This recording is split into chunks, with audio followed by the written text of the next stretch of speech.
അഥവാ ഈ തൈറോയിഡ് എന്ന് പറയുന്നത് ഒരു ഗ്രന്ഥിയുടെ പേരാണ്, ഒരു അസുഖത്തിന്റെ പേരല്ല. ക്ഷീണമാണ് ഡോക്ടറെ, തീരെ ഉന്മേഷമില്ലാത്ത അവസ്ഥ എപ്പോഴും കടക്കേണ്ടതായിട്ട് വരുന്നു. തൈറോയിഡ് ഉള്ള ആളുകൾ ശ്രദ്ധിക്കേണ്ട കുറച്ച് കാര്യങ്ങൾ, നാം നിയന്ത്രിക്കേണ്ട കുറച്ച് കാര്യങ്ങൾ, അറിഞ്ഞിരിക്കേണ്ട കുറച്ച് കാര്യങ്ങൾ എന്ന് പറയുന്നത്, വന്നു കഴിഞ്ഞാൽ ലോകാവസാനം വരെ തൈറോയിഡിന്റെ മരുന്ന് കഴിക്കണം, തൈറോയിഡ് മാറുകയില്ല എന്നുള്ള ഒരു ചിന്തയാണ് ഇപ്പോൾ ഉള്ളത്.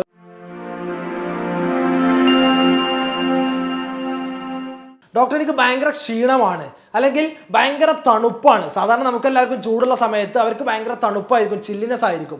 നമുക്കെല്ലാവർക്കും തണുപ്പുള്ള സമയത്ത് അവർക്ക് ഭയങ്കര ചൂടായിരിക്കും, ചൂട് സഹിക്കാൻ പറ്റുന്നില്ല എന്നൊക്കെയാണ് പറയാറുള്ളത്. സാധാരണയായി കോമൺ ആയിട്ട് തൈറോയിഡിന് കാണപ്പെടുന്ന ലക്ഷണങ്ങളാണിത്. സാധാരണ തൈറോയിഡ് പേഷ്യൻസ് പറയുന്ന ലക്ഷണങ്ങളാണിത്.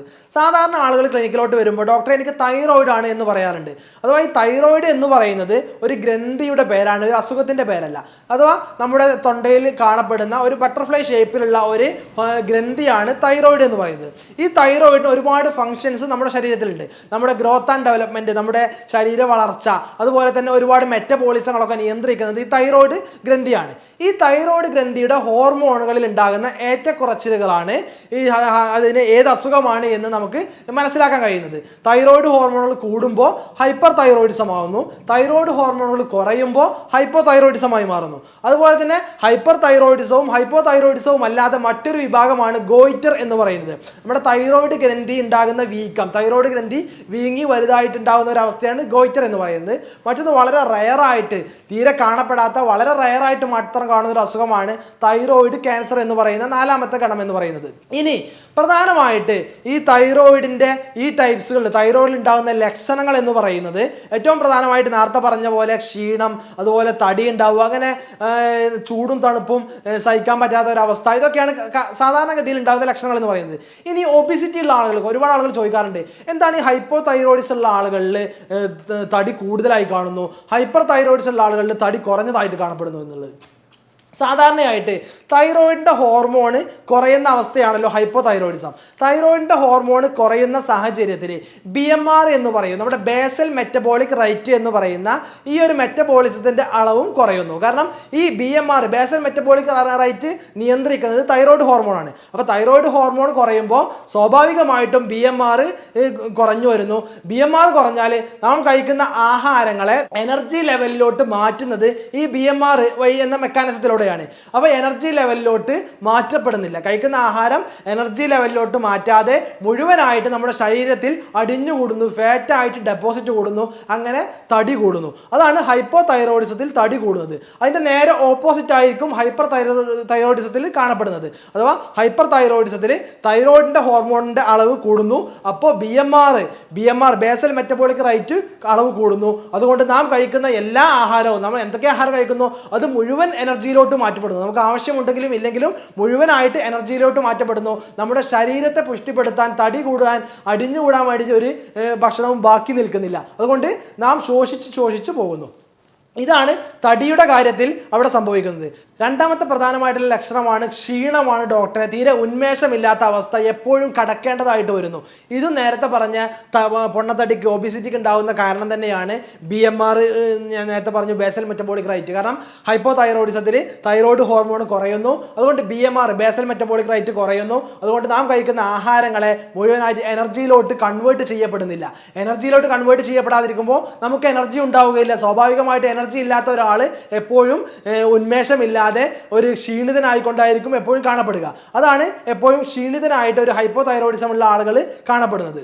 മൂന്നാമത്തെ ലക്ഷണമാണ് നേരത്തെ പറഞ്ഞ ചൂടും തണുപ്പും മാറി മാറി വരുന്ന അവസ്ഥ, അല്ലെങ്കിൽ ഈ ചൂടിനെയും തണുപ്പിനെയും നിയന്ത്രിക്കാൻ പറ്റാത്ത ഹീറ്റ് ഇൻടോളറൻസ് അല്ലെങ്കിൽ കോൾഡ് ഇൻടോളറൻസ് എന്ന് പറയുന്നത്. ഹൈപ്പോ തൈറോയിഡിസം ഉള്ള ആളുകളിൽ നേരത്തെ പറഞ്ഞ പോലെ തന്നെ BMR അവരിൽ കുറയുന്നു. അതുകൊണ്ട് അവരിൽ മെറ്റബോളിസങ്ങളൊക്കെ കുറവായിരിക്കും. എല്ലാ ശാരീരിക പ്രവർത്തനങ്ങൾ, ഉള്ളിൽ നടക്കുന്ന പ്രവർത്തനങ്ങളുടെയൊക്കെ അളവ് കുറയുന്നു. കാരണം BMR കുറവാണ്, എനർജി കുറവാണ്, എല്ലാ പ്രവർത്തനങ്ങളും കുറവാണ്. അതുകൊണ്ട് അവിടെ സ്വാഭാവികമായിട്ട് ചൂട് കുറയുന്നു. ചൂട് കുറയുന്ന സാഹചര്യത്തിൽ അവർക്ക് ഭയങ്കര ചില്ലിനെസ് ആകുന്നു, എപ്പോഴും തണുപ്പ് അനുഭവപ്പെടുന്നു. നേരെ ഓപ്പോസിറ്റ് ആണ് ഹൈപ്പർ തൈറോയിഡിസത്തിൽ. ഹൈപ്പർ തൈറോയിഡിസത്തിൽ തൈറോയിഡ് ഹോർമോൺ കൂടുന്നു, BMR കൂടുന്നു, എല്ലാ പ്രവർത്തനങ്ങളും മെറ്റബോളിസങ്ങളും മെക്കാനിസങ്ങളും കൂടുന്നു. അതുകൊണ്ട് കൂടുതൽ പ്രവർത്തനങ്ങൾ നടക്കുന്നതിനാൽ ചൂട് കൂടുന്നു. അവർക്ക് എപ്പോഴും ചൂടായിരിക്കും, ചൂട് തീരെ താങ്ങാൻ പറ്റാത്ത അവസ്ഥയായിരിക്കും അവർക്ക് ഉണ്ടാവുക. ഇതാണ് സാധാരണയായി നമുക്ക് കണ്ടുവരുന്ന മറ്റൊരു ലക്ഷണം എന്ന് പറയുന്നത്.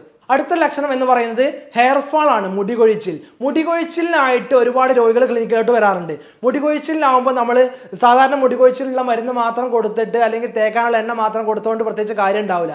കാരണം ആ മുടികൊഴിച്ചിലിൻ്റെ അടിയിലുള്ള കാരണം എന്താണെന്ന് നാം കണ്ടെത്തിയിട്ടില്ലെങ്കിൽ അത് മാറാനും പോകുന്നില്ല. അതുകൊണ്ട് മുടികൊഴിച്ചിൽ വരികയാണെങ്കിൽ സാധാരണ ഡോക്ടർമാർ നിർദ്ദേശിക്കാനുള്ള ടെസ്റ്റാണ് നിങ്ങൾ തൈറോയ്ഡ് ഉണ്ടോ എന്ന് നോക്കി. കാരണം തൈറോയിഡിൻ്റെ ഒരു പ്രധാനപ്പെട്ട ഒരു ലക്ഷണമാണ് മുടികൊഴിച്ചിൽ എന്ന് പറയുന്നത്. അപ്പോൾ തൈറോയ്ഡ് ഉണ്ടാവും ടെസ്റ്റ് ചെയ്യുമ്പോൾ. അപ്പോൾ ആദ്യം ആ തൈറോയിഡിനെ നമ്മൾ ചികിത്സിക്കേണ്ടി വരും. എന്നാൽ മാത്രമേ ആ മുടികൊഴിച്ചിൽ നമുക്ക് പരിഹരിക്കാൻ കഴിയുള്ളൂ. അതുപോലെ തന്നെ മറ്റു ലക്ഷണങ്ങളാണ് നമ്മുടെ കൈക്കാൽ തരിപ്പ്, വേദന ഉണ്ടാവുക, സ്കിൻ എപ്പോഴും ഡ്രൈ ആവുക, സ്കിന്നിൽ ചൊറിച്ചിലുകളൊക്കെ ഉണ്ടാവുക, ആങ്സൈറ്റി ഉണ്ടാവുക, മൂഡ് സ്വിങ്സ്. സ്ത്രീകളിലൊക്കെ പ്രത്യേകിച്ച് പ്രഗ്നൻസി സമയത്തൊക്കെ തൈറോയ്ഡ് ഉണ്ടാവുന്നു, അവർക്ക് മൂഡ് സ്വിങ്സ്, മാനസിക സമ്മർദ്ദങ്ങൾ, പ്രയാസങ്ങളൊക്കെ ഉണ്ടാവുന്നു.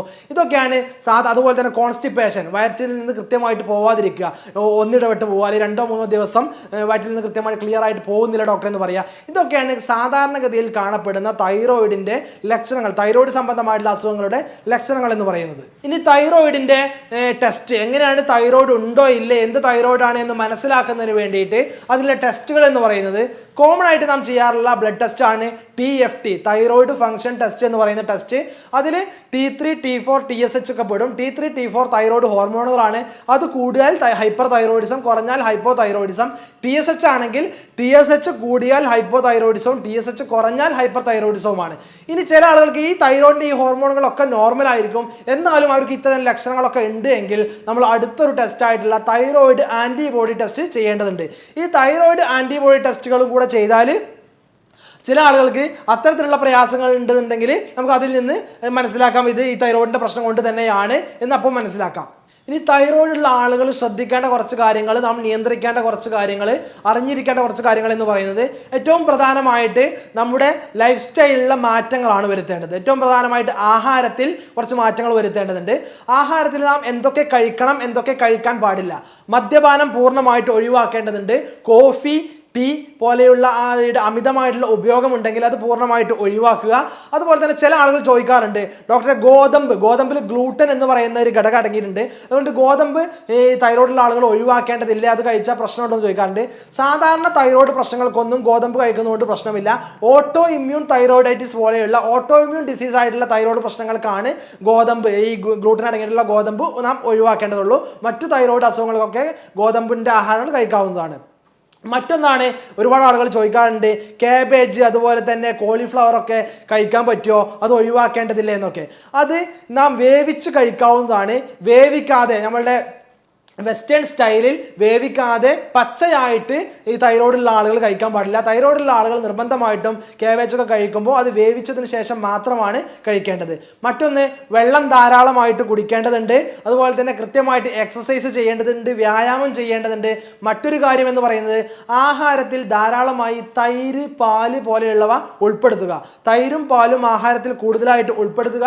അതുപോലെ തന്നെ omega-3 ഫാറ്റി ആസിഡ് അടങ്ങിയിട്ടുള്ള ചെറിയ മത്സ്യങ്ങൾ, അതുപോലെ തന്നെ സെലീനിയം കണ്ടന്റ് അടങ്ങിയിട്ടുള്ള ഷെൽഫിഷ് പോലെയുള്ള മത്സ്യങ്ങളൊക്കെ ഭക്ഷണത്തിൽ ധാരാളമായിട്ട് ഉപയോഗിക്കുന്നത് നമ്മുടെ തൈറോയിഡിനെ കുറച്ച് കൊണ്ടുവരാൻ, തൈറോയിഡ് പ്രോബ്ലംസിനെ കുറക്കാൻ നമുക്ക് സഹായിക്കുന്നതാണ്. ഇത്തരത്തിലുള്ള തൈറോയിഡിന്റെ ശ്രദ്ധിക്കാൻ പറഞ്ഞിട്ടുള്ള ഒരുപാട് കാര്യങ്ങൾ, വ്യായാമം, ആഹാരത്തിൽ ഒഴിവാക്കേണ്ട കാര്യങ്ങൾ, ആഹാരത്തിൽ ഉപയോഗിക്കേണ്ട കാര്യങ്ങൾ, വ്യായാമം ചെയ്യേണ്ടത്, വെള്ളം കുടിക്കേണ്ടത്, ഈ ശ്രദ്ധിക്കേണ്ട കാര്യങ്ങളൊക്കെ ശ്രദ്ധിക്കുക. കൃത്യമായിട്ട് തൈറോയിഡ് എന്ന് പറഞ്ഞാൽ വന്നു കഴിഞ്ഞാൽ ലോകാവസാനം വരെ തൈറോയിഡിന്റെ മരുന്ന് കഴിക്കണം, തൈറോയിഡ് മാറുകയില്ല എന്നുള്ള ഒരു ചിന്തയാണ് ഇപ്പോൾ ഉള്ളത്. ഒരുപാട് രോഗികൾ ക്ലിനിക്കോട്ട് വരുമ്പോൾ തന്നെ പറയാറുള്ളത് ഇത് മരുന്ന് സ്ഥിരമായിട്ട് ആജീവനാന്തം മരുന്ന് കഴിക്കേണ്ട, മരുന്ന് നിർത്താൻ കഴിയില്ലല്ലോ എന്നാണ്. പക്ഷെ മരുന്ന് നിർത്താൻ കഴിയും. കൃത്യമായിട്ട് ജീവിതശൈലി നാം ശ്രദ്ധിക്കേണ്ടതുണ്ട്, ജീവിതശൈലിയിൽ മാറ്റങ്ങൾ വരുത്തേണ്ടതുണ്ട്. കഴിക്കാൻ പാടില്ലാത്ത ആഹാരങ്ങൾ ഒഴിവാക്കുക, കൃത്യമായിട്ട് ചികിത്സ എടുക്കുക. ഡോക്ടറുടെ നിർദ്ദേശപ്രകാരം ഹോമിയോപ്പതിയിൽ ഇത്തരത്തിലുള്ള മാറാ രോഗങ്ങൾക്ക് അല്ലെങ്കിൽ ഇത്തരത്തിലുള്ള ഒരുപാട് കാലങ്ങളായിട്ടുള്ള അസുഖങ്ങൾക്ക്, സിസ്റ്റമാറ്റിക് ആയിട്ടുള്ള ഒരുപാട് രോഗങ്ങൾക്ക് കൃത്യമായിട്ടുള്ള ചികിത്സകളുണ്ട്. കൃത്യമായിട്ടുള്ള ആ രോഗിയുടെ ലക്ഷണങ്ങളും കാര്യങ്ങളും മനസ്സിലാക്കി രോഗം നിർണയിച്ചതിന് ശേഷം കൃത്യമായിട്ടുള്ള മരുന്നിലൂടെ നമുക്ക് ഈ അസുഖത്തെ, തൈറോയിഡിനെ നിയന്ത്രിക്കാനും കഴിയും, ശേഷം പൂർണ്ണമായിട്ട് പരിഹരിക്കാനും കഴിയും. എല്ലാവർക്കും നന്ദി, നമസ്കാരം.